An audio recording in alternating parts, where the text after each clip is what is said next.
এটা সন্তান জন্ম কৰোঁতে কিমান কষ্ট, জন্ম কৰোঁতে কেনেকুৱা, এই সন্তানটো বহি থাকোঁতে যদি মাৰি দিছে, মহিলা কি চাম, পুলিচ লাগিলে মিনিষ্টাৰ হওক, ডিচি হওক, অচি হওক, ভয় নকৰোঁ।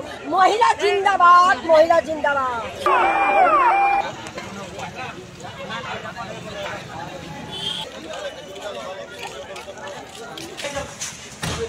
মানে বাইকখন মানে আমাৰ দাদা হয় আৰু দাদা ল'ৰাটো মানে বাইকখন ছাইডত ৰাখি থোৱা আছিলে, তাতে বহি আছিলে ল'ৰাটো। তাৰপৰা গাড়ীখনে আৰ্টিকা গাড়ীখন যোনটো ক'লে হিন্দী চাৰিআলিত পামচাৰ দোকান আছে তেওঁ ইমানে স্পীড চলাই মানুহজন উৰাই মেলি ওফৰাই পঠিয়াই মানে জংঘলত পেলাই দিলে আৰু নিজে বাচিবলৈ পলাই দিলে।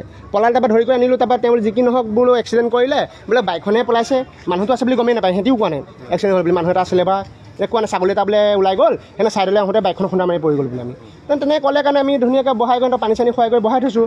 তাৰপৰা আধা ঘণ্টাৰ পিছত চেণ্ডুলযোৰ দেখি পালে, চেণ্ডুলযোৰ দেখি পাই ল'ৰাটো ভাগৰ তেতিয়া বিচৰি কৰিলে। বিচৰা কৰোঁতে গম পাইছে যে ল'ৰাটো গাড়ীৰ তলত সোমাই আছে জংঘলত।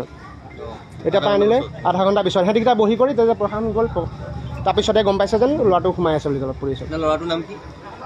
ল'ৰাটোৰ নাম আদিত্য দাস। বয়স এটা 18 হৈছে। সিহঁতে ড্ৰাইভাৰে কৈছে যে ছাগলীটো বচাব যাওঁতে খুন্দিয়ালোঁ বোলে, আৰু ছাগলীটো বচাবলৈ যাওঁতে শুনিলোঁ বাইকখন বা ঘূৰি পৰিলে বা বাইকখন আমি দি দিম বুলি ক'লে, বনাই দিম বোলে যি হয়। তাৰপিছত এই ল'ৰা কথাটো ওলোৱা নাই, মানে ল'ৰা এটা যেন খুন্দিয়া ফুৰাই দিলে সেইটো কথা কোৱা নাই। খাই আছে, গোটেই নিচাত আছে, ফুল নিচাত আছে। কি খাইছে সেইটো গম নাপায়, দুজন আছিলে। সেই ৰঙাজান ফালৰ পৰা আহি আছে, এই দলং বাইপাছ দলং যেন, দলঙৰ ওচৰতে।